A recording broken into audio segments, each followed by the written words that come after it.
You're right, guys. In this video, you are going to learn the closest thing that a human brain has to an anti-procrastination button that when clicked removes procrastination and lets you use your time the way you want to. Now trust me, I know what I'm talking about. This is coming from someone who procrastinated for years and years and years of his life and had problems with gaming addiction and stuff like that, and who's now gone so far on the other side and who is so committed to solving this problem that I've created a procrastination program that over 100 people have been through, and it's helping them remove procrastination and use their time the way they want to. So this is the closest thing that we have to just press a button and remove procrastination. Now, I know you've clicked on this video because that sounds quite easy. Click a button, remove procrastination. That sounds great, but it's not all that it's cracked up to be.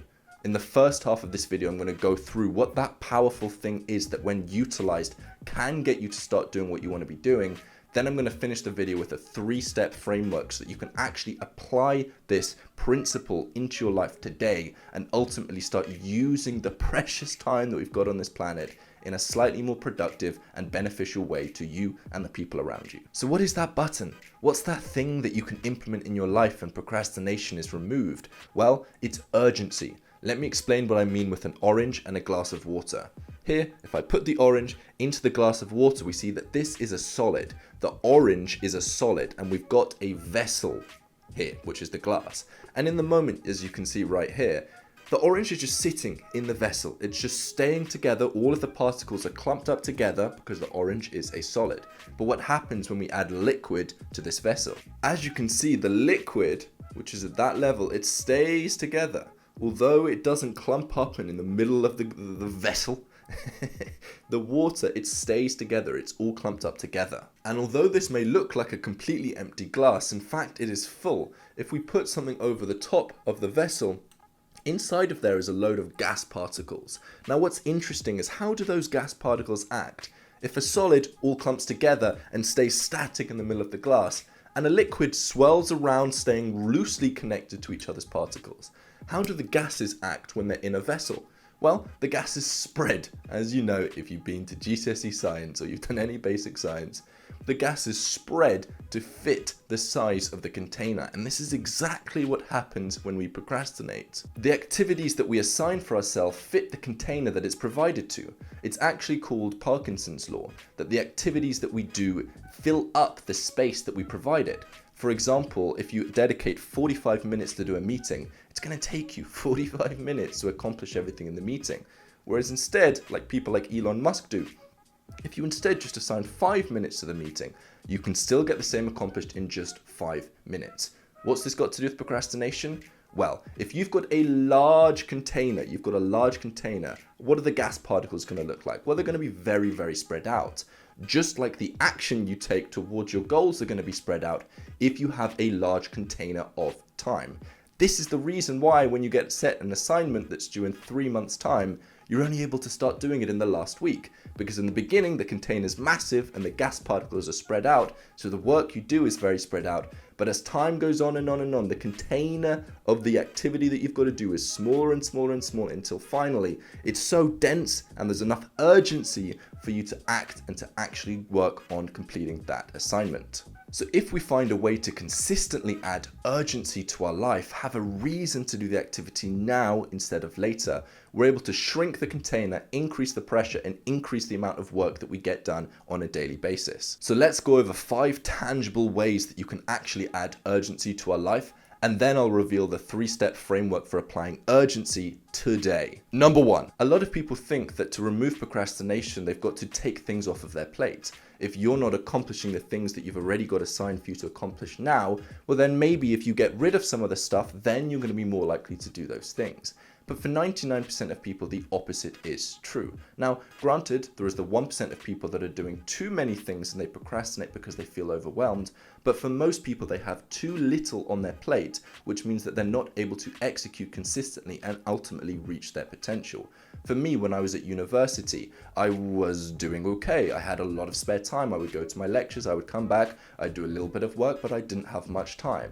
So in first year, my grades really weren't the best at all. I had so little demand for my time, and I had a much larger supply for my time, and it meant that I didn't actually do well at that single activity, despite it being my sole focus.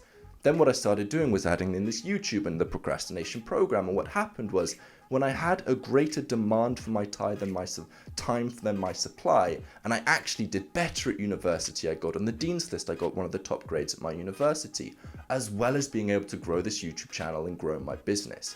You always should have a greater demand for your time than supply, because that adds urgency. You have to do the task now, because if you don't, then not only is this task going to be delayed, but the next task and the next task and the next task and the next task. So by adding in more onto your plate, it increases the urgency, which increases the likelihood that you execute on your task straight away. Number 2, Mihai Csikszentmihalyi in the book Flow says that another great way to add urgency is to set miniature deadlines. For example, when I sit down to do a bit of deep work, I set the deadline when I want to have finished that task by.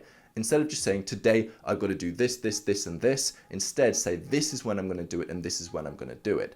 Instead of just having what you should do, you should have what and when you should do it. So that instead of having a long-term deadline when your assignment due in is, or you want to finish a book, you create miniature deadlines, which increases the urgency and keeps you on task. Number 3, if you just set bigger goals, there's going to be more urgency, because there's going to be more things you have to do to reach those goals. So again, one of the great ways to increase urgency and reduce procrastination is by setting your sights on bigger, more important tasks.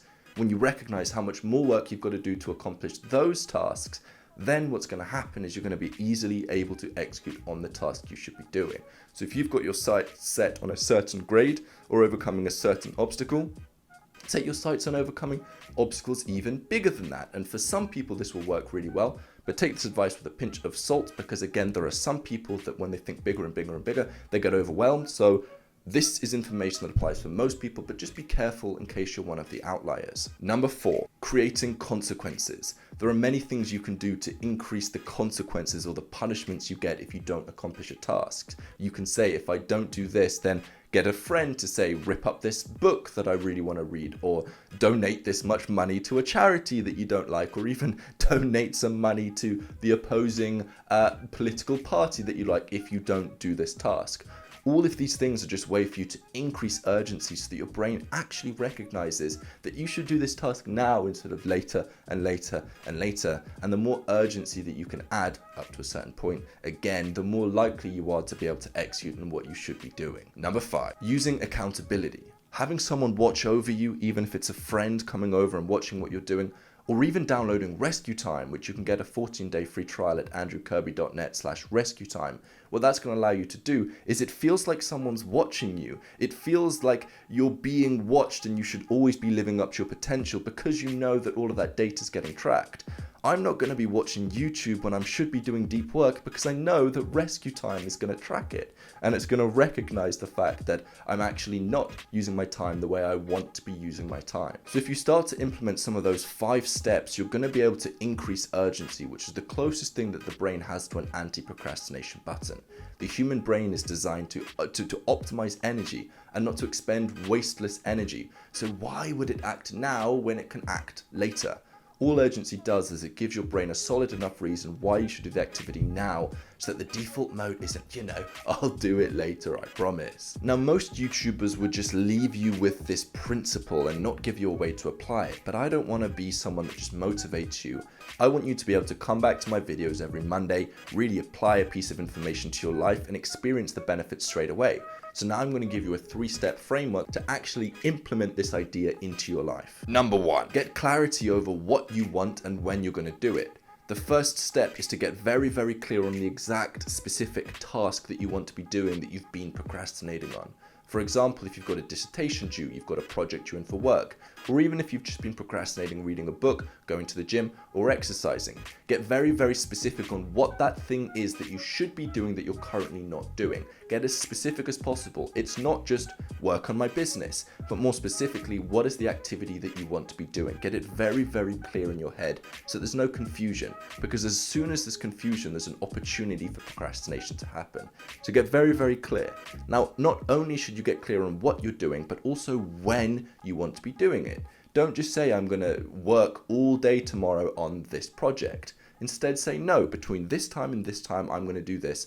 Then I'm going to stop for a lunch break. Then I'm going to do this and this and this. So know what you should be doing and when you want to be doing this. You can follow along with the video right now if you want to apply this information and reap the benefits literally today. Number 2, go ahead and write that down. Write down what the activity is and when you want to be doing it. By writing it down, first of all, you're doing an implementation intention, which is scientifically backed to increase the likelihood of you achieving your habits. Even very simply, they did an experiment where they got people that were going to say, I'm going to go to the gym at this time and at this location. And simply by writing it down, they were far more likely to consistently go to the gym than the control group that weren't told to do anything. So simply by writing down a sentence, we can increase the likelihood that we actually execute on a habit. If you want to read more about that, you can go to James Clear Atomic Habits. Actually, no, don't go there. Stay focused on this video. I should not have said that. But anyway, as well as that, by writing it down, there's going to be a trigger in your environment. A trigger in your environment is associated with a reward, so you're reminding yourself that this is something that you should be doing.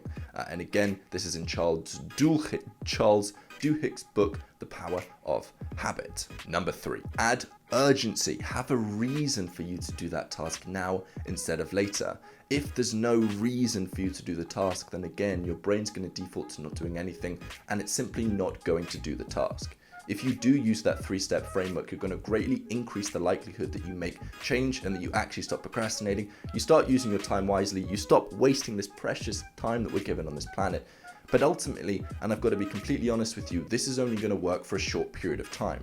If you've ever tried, quick tips like this from a YouTube video before, what's going to happen is you're going to make progress for a short period of time, and then you slip up and you go back into old habits and you regress to where you were before. And it actually becomes a graph very similar to a sine graph. We make progress, we smash it back down. We make progress and we smash it back down. And the reason for that is because we're not targeting the root causes of procrastination. And this is something that wasted many years of my life. But when you target the root causes of procrastination, your baseline is able to be a baseline of productivity where every day you're reaching your potential. And this is what we do in the procrastination program, which was actually released a couple days ago. So if you want to book a free call, a free anti-procrastination strategy session, go to andrewkirby.net/apply. Book a call, we'll talk to you about procrastination, and if you want, we can get you enrolled in the program so you can finally start using your time the way you want to. That's andrewkirby.net/apply. I'll see you there. If you want to see more of my videos, then click the like button, because that's going to let YouTube know that you like this kind of video, and it's going to show it on your algorithm when I next upload. It's going to show it on your homepage. So like this video and subscribe so that you can see more of this kind of content.